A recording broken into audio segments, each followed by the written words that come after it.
Hartlik goeiemôre, mag die Here baie ryklik seën en sy wonderlike doel in die hart en lewe ook so bereik. Nou, liewe vriende, ons het gisteroggend nog gesien oor die wonderwerke wat die Here deur Elia gedoen het, en een van die sake was sekerlik die droogte wat daar dan aangebreek het en op grond van die woord van die Here.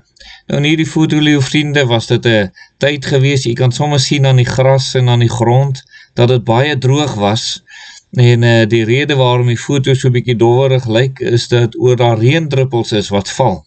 En dit het toe nou begin reën na 'n lang droogte, swaar tyd in die wildtuin het dit toe begin reën. En dit het die buffels nie veel geplan nie, hulle het daar in die reën gestaan, aangenaam vir hulle gewees dan ook so. So lees ons ook van die wonderwerke aan van Elia dan, en dat die Here sekerlik groot dinge kom doen. Die laaste van die klomp wonderwerke, 7 van hulle, wat hy dan nou gedoen het, so die laaste 4 wil ons dan net so vandag vir u noem, van die wonderwerke wat hy kom doen het dan ook. Een van hulle was, daar het reën gekom.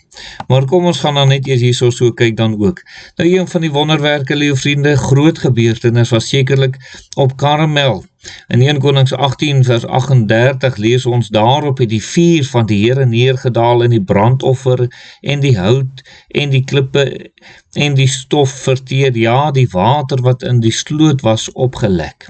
Nou hier, ons almal ken sekerlik hierdie wonderlike gedeelte, hoe daar 'n geweldige oorwinning, nie net op tydelike nie, maar op geestelike gebied, ook so kom behaal is, dat die volk opnuut gesien het, daar is, die Here is in die hemel, en dat mense hulle tot hom moet bekeer.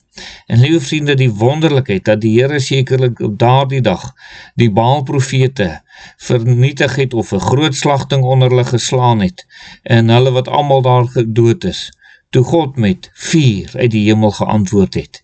Weet jy, liewe vriende, dit is altyd vir my so treffend in daardie gedeelte, dat Elia vreesloos opgetree het, en dat hy gesê het, man, roep bietjie harder, hy het met hulle gespot, hy het gesê, roep bietjie harder, miskien slaap hy, miskien moet julle hom wakker maak, miskien moet julle harder skree.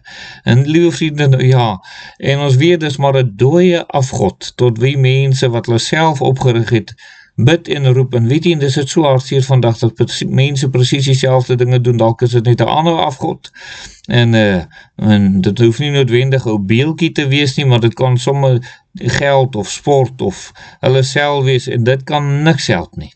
En die Here kom, en mag hy met vuur kom antwoord, dat mense op 'n plek kan kom om met die Here te ontmoet.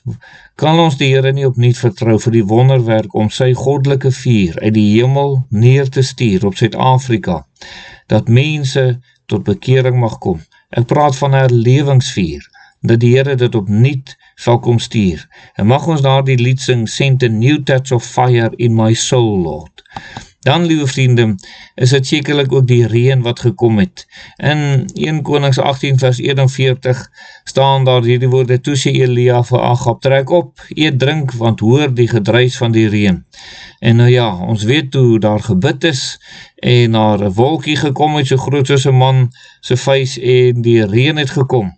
En liewe vriende, die wonderlike saak, dat die Here kom voorsien het ook so. Wil ons die Here nie ook kom vertrou, en mag ons as kinders van die Here so soek, dat die Here vir ons duidelik kan dui, dat hy gaan die reën stuur.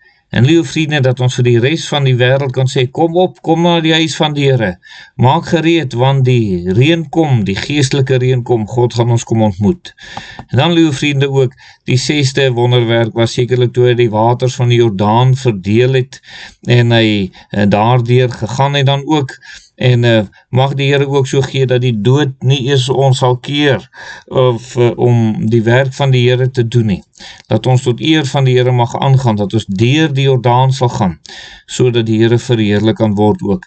En dan die laaste wonderwerk, die vuur uit die hemel, en daar so in 2 Konings 1 vers 10, toe antwoord Elia en sê aan die owerste oor 50, as ek dan 'n man van God is, mag daar vuur van die hemel neerdaal en jou 50 verteer, en daar het vuur uit die hemel neergedaal en hom en sy 50 verteer. Nou, liewe vriende, hulle het gespot, en hulle het nie eerbied gehad en agting gehad vir die Here en vir sy knegt nie, en daar het toe nou hierdie ding gebeur.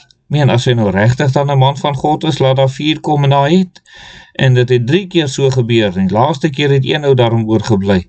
En weet julle, vriende, mag ons ook nie net besef dat daar nie met God gespot moet word nie.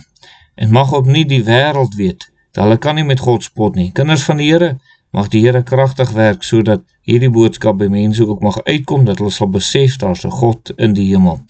Kom ons bid saam. Ons dierbare Here, dankie, dat U van ons elkeen weet, as die kinders in hierdie dag, U weet van elkeen se nood en behoefte, gee dat ons opnuut so geloof en vertrou in U sal neem, om nie terug te val nie, om nie terug te staan nie, maar in U vas te staan, want U doen nog wonderwerke, en ons eer U daarvoor. Amen.